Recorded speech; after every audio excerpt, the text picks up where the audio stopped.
जय हिंद दोस्तों, welcome back to PDA classes. जैसा कि आपने टाइटल में देखा होगा कि how to detect error. Yes, आपने सही सुना। हम इस वीडियो में पढ़ने वाले हैं कि एरर को कैसे पहचाने विद इन 20 सेकंड के अंदर। मैं आपको एज्योर करता हूं कि इस वीडियो को देखने के बाद आपको एरर समझ में आएगा और इससे लेकर मैं सीरीज कंटिन्यू लाऊंगा स्पॉटिंग एरर की, PQRS की।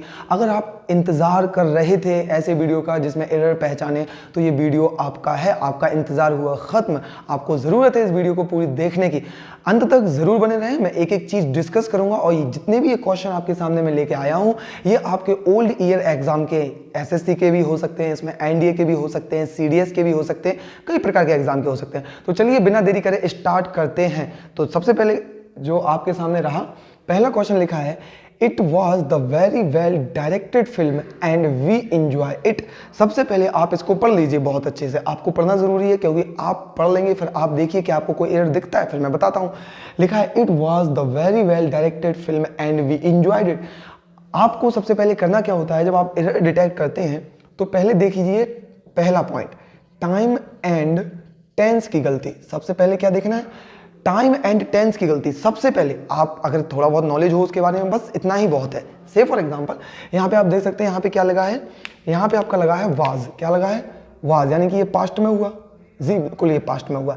आप देख सकते हैं यहाँ पे लगा है एंड। एंड के आगे एक बात याद रखना, एंड के आगे जैसी कंडीशन है, एंड के पीछे भी वही कंडीशन होती है। जैसे कि आप देख सकते हैं यहाँ इंजॉयड, ये भी पास्ट में रहा बिल्कुल, यानी कि इसमें टाइम और टेंस की एरर तो नहीं रही। तो क्या सर इसका मतलब ये हुआ इसमें नो एरर? नो, ये भी नहीं। हमको हर पार्ट अच्छे से पढ़ना है। जैसे कि आप देख सकते हैं, it was the very well directed film and we enjoyed it. Time tense तो रहा नहीं। अब बचता है सेकंड आर्टिकल। क्या देखना है हमें, आर्टिकल। आर्टिकल आपके ए एन दा जो होते हैं, आपको इसके बारे में देखना है। अगर इससे रिलेटेड कोई एरर दिखती है, जैसे कि आपने देखा यहाँ दा लगा हुआ है, ये दा किसको इंडिकेट करता है, वेल को, वेरी को, वेल को, डायरेक्टेड को, ऑब्वियसली फिल्म को, बिकॉज यहाँ नाउन क्या है, फिल्म। आपको ये याद रखना है कि दा करता है फिल्म को, लेकिन यहाँ पे कह रहा है it was the very well directed film, यानी कि यहाँ पे दा नहीं आना चाहिए, यहाँ पे आर्टिकल ए आना चाहिए। यहाँ पे आपका ऑप्शन हुआ बी, क्योंकि यहाँ पे एक ही ये नहीं है जो इकलौती डायरेक्टेड फिल्म है, ऐसी नंबर्स ऑफ द फिल्म हो सकती हैं, इसलिए इसमें आर्टिकल की मिस्टेक थी। ओके, तो चलते हैं नेक्स्ट क्वेश्चन पर।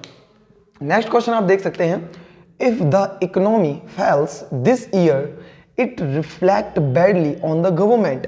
इसको अच्छे से पढ़िए और इसका मैं बहुत ही प्यारा आपको बेहतरीन रूल देता हूं। इससे रिलेटेड एरर आपको हर एग्जाम में मिल जाएगी। से फॉर एग्जांपल आपका CDS, NDA, आपका कोई भी एग्जाम हो, आपका SSC का एग्जाम हो, आपका FCAT का एग्जाम हो, ये रूल बहुत ही ज्यादा इंपॉर्टेंट है। तो देखिए मैं आपको बताता हूं, पहले इसको मुझे रफ करने दीजिए। यहाँ पे आपको रूल ये देखना है कि आपको कंडीशनल सेंटेंस बोलते हैं इनको, इफ से related. If subject V1 V5 other word, ये इसके बाद आपको मिलेगी condition subject will, shall, may, you can use any of these according to you. After that you have to use verb की first form and other word. एक बात और मैं बताना चाहूंगा, एरर सबसे बड़ी जो बात होती है, मैं इसलिए बता रहा हूँ, डिस्कस कर रहा हूँ, आपको ये वीडियो बहुत ही जरूरी है, क्योंकि डिस्कशन के साथ जो आपके माइंड में जाता है ना, वो हमें हमेशा याद रहता है। क्योंकि पढ़ने के बाद भी हम भूल जाते हैं, ये तो ऑब्वियस बात है, लेकिन सुनने के बाद नहीं भूलते, याद रखना ये बात। जैसे कि मैंने कहा, मॉडल्स जो होते हैं आप अच्छे से जानते हैं, मॉडल्स के बाद वर्ब की फर्स्ट फॉर्म आती है हमेशा। ये 100% डैम श्योर है कि मॉडल्स के बाद वर्ब की फर्स्ट फॉर्म हमेशा आती है। अगर ऐसा कहीं नहीं मिलता है, उसमें आ जाएगी एरर, याद रखना। तो इसी प्रकार से will, shall, may, can modal हुआ, ऐसा हुआ। इफ के बाद अगर ये कंडीशन मिलती है, यानी कि ये क्लॉज रहा किसमें, प्रेजेंट में, और जो आगे का क्लॉज है आप देख सकते हैं फ्यूचर में रहेगा, और फ्यूचर में रहेगा तो विल, सेल, मे, कैन, इनमें से कोई आप प्रेफर कर सकते हैं। से फॉर एग्जांपल आप मैच आउट कर लीजिए, अभी 2 मिनट के अंदर आपको एरर मिल जाएगा। इफ द इकोनॉमी फेल्स, आपने देखा सर ये प्रेजेंट में, ऑब्वियसली ये प्रेजेंट में। अब आपको क्या चेक करना है, आपको चेक करना है अगले वाले क्लॉज में आपको विल, सेल, मे, कैन कुछ मिल जाए, ऑब्वियसली राइट रहेगा। देख लीजिए, this year it reflect badly, क्या लिखा है, इट रिफ्लेक्ट। देखिए जरा ये वाला क्लॉज, इस क्लॉज में आप देखिए ये क्लॉज रिफ्लेक्ट लिखा है, यानी कि दोनों को ही उसने क्या किया है, सिंपल प्रेजेंट में बना दिया। ऑब्वियसली ये रॉन्ग है, इसमें क्या आएगा, बी ऑप्शन। यहाँ क्या आना चाहिए, यहाँ पे आना चाहिए it will reflect, it will reflect, ये आना चाहिए इसमें, क्योंकि आप देख सकते हैं इसको याद कर लीजिए अभी के अभी। ये नहीं कि सर मैं लिखे ले रहा हूं रट लूंगा, नहीं, अभी के भी याद कीजिए। अगर ये इसी क्लास में आप याद करके जाती हैं, आपको जरूरत नहीं आगे जाने की, तो याद रखिएगा, इसको याद कीजिए। किसी भी एग्जाम में मेरा चैलेंज है आपको, ज्यादा से ज्यादा एग्जाम में ये मोस्ट कॉम्प्रेहेंसिव है, so you need to learn right now, ठीक है ना। तो बात के लिए मत छोड़िए, नेक्स्ट देखिए, नेक्स्ट आपके सामने ये रहा, जैसे कि रहता है we stayed in Jim's flat during he was on holiday. इसको अच्छे से पढ़िए, आपको क्या लगता है कोई एरर है इसमें? सबसे पहले वही, सबसे पहले आपको करना है टाइम और टेंस की, और फिर उसके बाद आर्टिकल अच्छे से देख लीजिए। इसको आप अच्छे से देखिए, क्या लिखा है, we stayed in Jim's flat during he was on holiday. सबसे पहले मुझे बताइए, जो पहला पार्ट है, 1 बाय 1 एरर को आप डिटेक्ट करना सीखना है। वी स्टेड, इसमें कोई दिक्कत नहीं है, पास्ट में, ओके सर, कोई प्रॉब्लम नहीं। इन जिम्स फ्लैट, ये अपोस्ट्रोफ एस, कुछ बच्चे सोच रहे होंगे यही गलती है, नो, ये लिखा है जिम। जो अपोस्ट्रोफ एस है ना, इसका मतलब होता है, अपोस्ट्रोफ एस का मतलब होता है काके की, इसका मतलब क्या होता है, काके की, यानी वो यहां बता रहा है कि जिम का फ्लैट, वहां रुके थे हम, इसमें कोई दिक्कत नहीं, निगलेक्ट हो गया। ड्यूरिंग, ड्यूरिंग इसको देखिए, during he was on holiday.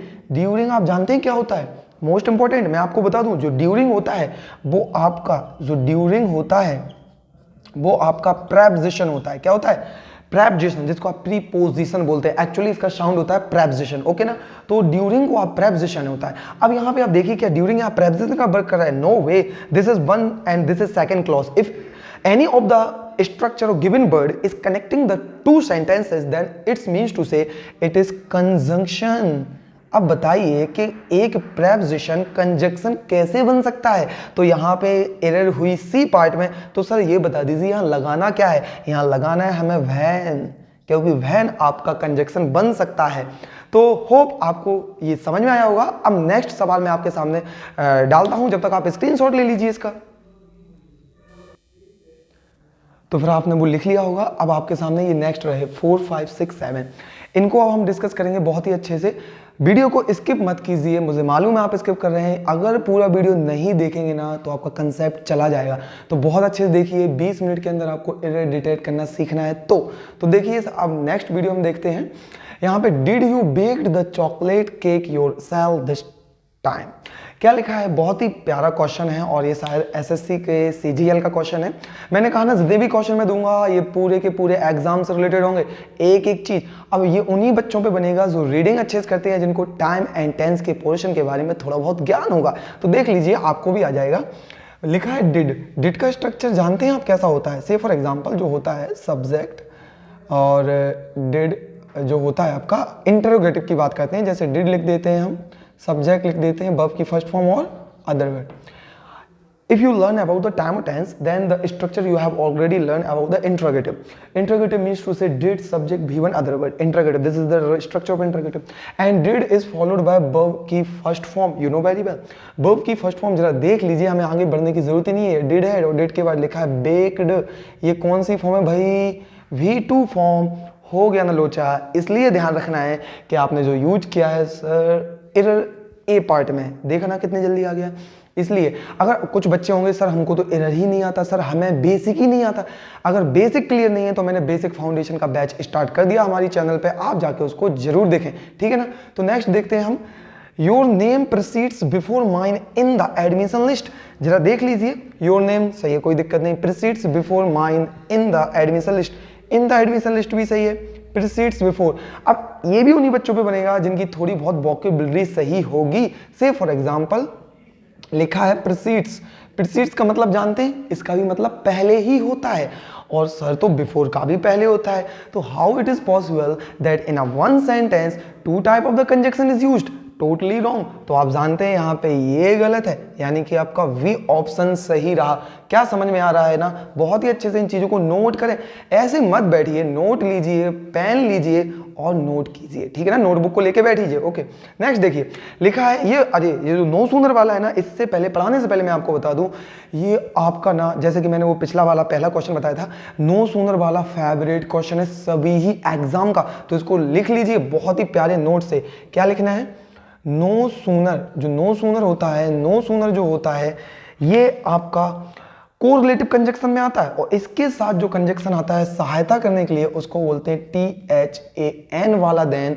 और आपको यहां से आगे की बढ़ने की जरूरत नहीं है। 20 सेकंड के अंदर क्या 15 सेकंड के अंदर एरर आएगा। अगर आपको मालूम है यहां पे नो सुनर लगा है, आगे मत जाइए, देखना है देन जो लिखा है भाई, देखो ना मीनिंग THEN वाला देन लिखा है। अरे भाई यही तो नोटिस करना है ना, मैं बता क्या रहा, एरर सब में आती है, सब पेपरों में आती है। आप अगर उसको अच्छे से टेक्निकली पकड़ते हैं ना तो बन जाएगा, कोई दिक्कत नहीं। तो इसको नोट कर लीजिए। नेक्स्ट देख लीजिए, लिखा है it is not worth having the trouble to write to him as he never replies. यहां पे देख लीजिए, सबसे पहले मैंने कहा था टाइम और टेंस की प्रेजेंट में, ये भी प्रेजेंट में रिप्लाइज, नो प्रॉब्लम। लिखा है हैविंग द ट्रबल। अच्छे से पहले देखो, एक काम करना, ये तो मैं आपको डिस्कस कर रहा हूं, आपका क्या काम है, आप शुरुआत फेज में आपको ये करना है कि आपको पहले क्वेश्चन को 1 से 2 बार पढ़ना है। जब 1 से 2 बार पढ़ेंगे तो आपको समझ में आएगा, और आपको समझ में आएगा, और रीडिंग भी करते रहिए। लिखा है हैविंग द ट्रबल, यहां पे एरर है सर, क्या एरर है? जो हैविंग है ये कभी नहीं आता ट्रबल में, इसमें क्या होता है टेकिंग ट्रबल आएगा। क्या होगा? Taking trouble. ओके ना, तो अब आप इसका भी स्क्रीनशॉट ले लें। और नेक्स्ट कितने 3 क्वेश्चन और रह गए, हम डिस्कस करेंगे 10 क्वेश्चन इसमें, और फिर उसके बाद बात करते हैं, ठीक है? ओके फ्रेंड, तो आपके लिए मैं नेक्स्ट लेके आ गया हूँ, ये रहे आपके सामने कुछ। तो इनको भी हम वैसे ही डिटेक्ट करेंगे जैसे कि हमने पिछले वाले किए हैं। आराम से पढ़िए, आपको समझ में आएगा, इसमें घबराने वाली बात नहीं कि डायरेक्टली हमको मिल जाएंगे, ऐसा नहीं है कि बिना पढ़े आप जाओगे। आपको बेसिक फाउंडेशन बैच भी लेने की ज़रूरत है। मैं आपको बता दूँ कि अगर कोई आप में से बेसिक फाउंडेशन बैच लेना चाहता है और मुझसे पढ़ना चाहता है, तो आपके अगर आप आस में हमारे एरिया के, तो हमारी ऑफलाइन क्लासेस चलती है, PDA नाम सर, आप सर्च कीजिए और आपको कॉल नंबर दिया जाएगा, आप हमसे कांटेक्ट कर सकते हैं। तो अभी देखिए यहाँ पे बात करते हैं। लिखा है my older brother which you will meet later is a dentist.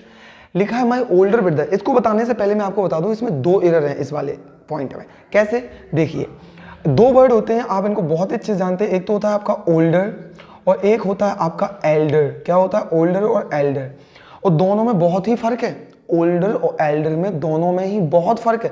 Sir क्या फर्क है? दोनों ही तो बड़े के लिए यूज होते हैं। बिल्कुल कॉम्परेटिव डिग्री है, लेकिन there is a biggest different. Older is used for other, दूसरों के लिए यूज होता है, but elder is used for the blood relation. Blood relation, यहां पे आप ऐसा लिख लें, अदर रिलेशन। ठीक है ना? जब आप अपने से किसी को कंपेयर करते हैं ना, सीधी बात है, आप ये तो जानते होंगे कि ये आपका क्या है, कॉम्परेटिव डिग्री। अगर आप कंपेयर कर रहे हो, आपका भाई है, आपका सगा संबंधी है, जिससे आपके ब्लड रिलेशन है, तो you have to prefer Elder.